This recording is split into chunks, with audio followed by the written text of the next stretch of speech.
Hola, soy Iván Blanco y esto es Marketing de Influencers, un programa perfecto para todo tipo de profesionales, desde influencers y creadores de contenido y por supuesto aspirantes a serlo, hasta marcas, emprendedores y profesionales del marketing. Hablaremos de creación de contenido, influencer marketing, redes sociales y todos los temas relacionados con estos campos. Si aún no estáis suscritos, hacedlo ya, porque este programa se compone de píldoras diarias y no querréis perderos ninguna. Sin más dilación, abrochaos los auriculares, que comenzamos. El otro día leía un artículo que venía a criticar un poco el modus operandi que estaba teniendo actualmente Apple con todo el tema de la inteligencia artificial.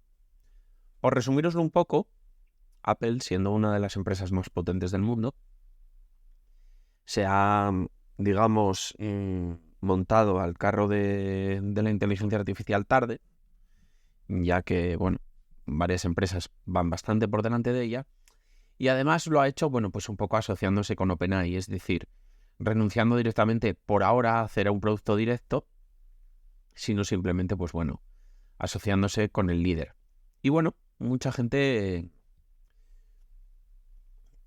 la criticaba por ello. Mientras que, por otro lado, mucha otra gente, en los comentarios del post donde explicaba todo esto, venía un poco a decir un poco más bien lo contrario.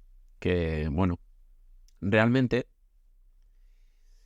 Apple a día de hoy es una empresa muy consolidada, con una facturación altísima, y pues quizás en la carrera de la IA es mejor ir despacio y pensar bien tus pasos que meterte en una carrera loca en la que, bueno, pues quizás como empresa pues no sea lo que en este momento más te beneficia, ya que puedes cometer errores, tener escándalos y todo esto pues te penaliza en bolsa, etcétera, etcétera.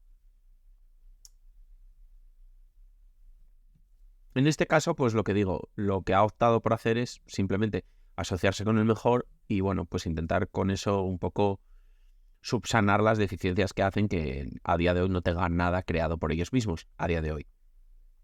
Y bueno, ya vemos como el lanzamiento además de la inteligencia artificial en el nuevo iOS, en el nuevo macOS, etcétera, etcétera, no va a llegar todavía ni siquiera a Europa.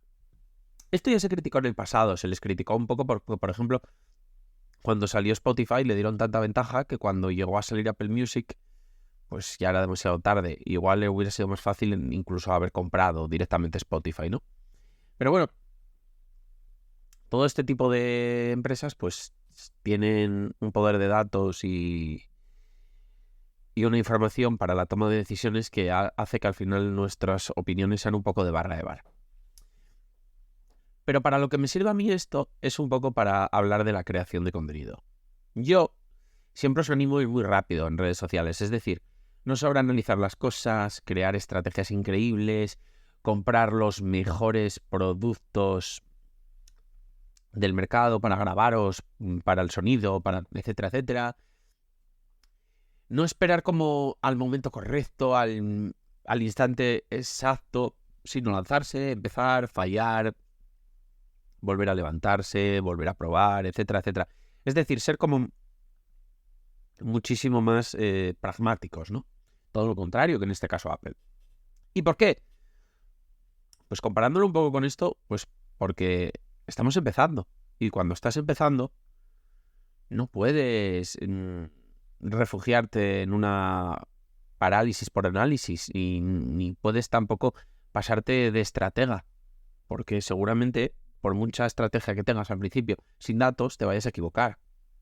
Y además es a lo que siempre te va a llevar el síndrome del impostor que inicialmente vas a tener, o esa parálisis por análisis, siempre te va a decir que no estás preparado, que todavía no, y realmente se aprende haciendo. Y es un poco, pues, esa comparación con Apple y, por ejemplo, con OpenAI. OpenAI ha sido un poco todo lo contrario. OpenAI, a día de hoy, no para de ir lo más rápido que puede, quemando todos los recursos de los que dispone, es decir, dinero, asociándose con Microsoft para conseguir más dinero, lo que haga falta por ser los primeros. ¿Por qué? Porque ellos son un nuevo jugador.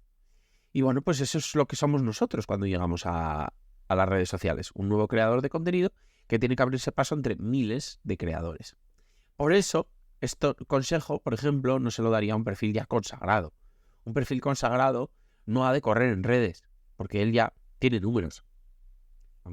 Si quiere, por ejemplo, darle un volantazo o mejorar su estrategia, mejorar su engagement, volver a conectar más con su comunidad, etcétera, etcétera, no le diría prueba, haz todo, no pienses. No, le diría más bien todo lo contrario. Siga haciendo lo que estás haciendo y pensemos por detrás una estrategia lo más certera posible, porque evidentemente un creador grande sí ya tiene mucho que perder. Ahí ya es cuando las equivocaciones no las ven 4 gatos, porque son los que nos siguen al principio. Ahí es cuando las ven miles o millones de personas. Y ahí es cuando te pueden pasar factura. O incluso cuando los errores no son tan fácil perdonables. O simplemente das un volantazo a tu contenido, no gusta, empiezas a perder engagement, empiezas a perder seguidores y ya nunca te recuperas. Simplemente por no haber pensado lo suficiente. Eso es Apple. Sería un creador grande. Eso es una empresa consagrada que tiene que pensar mucho lo que está haciendo. Repito, cuando eres un OpenAI, eres un nuevo player en el mercado o eres un nuevo creador, es todo lo contrario. Ahí es cuando, de verdad, estas estrategias, esto, que todo quede perfecto, que salgas al mercado con un podcast increíble, con el mejor sonido, o un Instagram increíble, perfecto, todo diseño, todo increíble, la cámara, los vídeos, la máxima calidad, la mejor edición.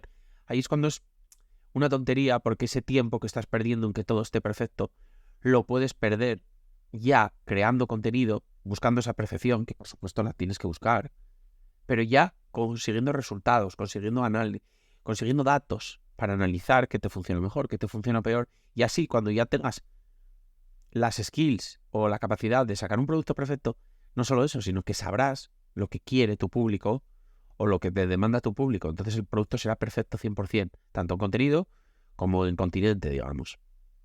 Así que, bueno, esa es un poco la diferencia. Y me ha gustado este ejemplo de esta crítica que le hacían a Apple para, bueno, diferenciar un poco cómo no es lo mismo las decisiones que toman los creadores grandes o este tipo de empresas enormes que las decisiones que tiene que tomar un player que empieza nuevo, es decir, un creador pequeño, una empresa, etcétera, etcétera. Que es cuando tiene que arriesgar. Ahí está el riesgo y, de verdad, os lo repetiré siempre, no sobreanalicéis y empezad. Es que es lo que a todo el mundo... O sea, si soy muchas veces pesado con esto es porque de verdad es lo que a todo el mundo le escucho. Yo a todo el mundo le escucho. Es que sí, tengo que pensar algo, sí, tengo que darle una vuelta, sí, estoy pensando cómo enfocarlo. Siempre oigo ese tipo de comentarios, pero muy poca gente se lanza y empieza. Muy, muy, muy poca. Y esa es, digamos, el problema y esa es la barrera de entrada que hay en las redes. Que mucha gente no se acaba lanzando. Y por supuesto, luego, una vez te lanzas, ahí es cuando, evidentemente, no se trata de hacer por hacer. Se trata de hacer pensando y de hacer y ser, digamos, disciplinado y ser constante con estrategia. Es decir, sí, evidentemente, yo puedo hacer un Reels todos los días y que sea una mierda y pueden pasar 2 años y seguir en el mismo punto que cuando empecé en redes. Ahí la cosa se trata de, lo que digo, empezar lo más rápido posible con un Reels de mierda, pero poco a poco, por poner un ejemplo, pues poco a poco ir mejorando. Y al principio es una mierda, pero poco a poco va mejorando y pasados 2 años tienes un producto perfecto o lo más perfecto posible. Y es muchísimo mejor y muchísimo más enriquecedor y muchísimo más práctico que si estás 2 años desarrollando un Reels perfecto, que solo en tu cabeza va a ser perfecto porque no tienes datos, antes de salir al mercado o a las redes sociales, digamos, en este caso. Así que bueno, este es el ejemplo que me apetecía poneros porque, como siempre repito, es un poco lo que más animo desde este podcast, que es crea contenido, crea tu marca y empieza de verdad, da ese paso. Y hasta aquí ha llegado el episodio. Compártelo si crees que puede resultarle útil a alguien. Es la mejor forma de apoyar el podcast, hacer que crezca y, por supuesto, ayudar a otros. Si quieres contactar conmigo por cualquier motivo, puedes hacerlo por correo electrónico a hola@marketinginfluencers.com o en cualquiera de las redes sociales del podcast o las mías personales. Todos los enlaces están en la descripción. Nos vemos en el próximo episodio. Nada más. Adiós.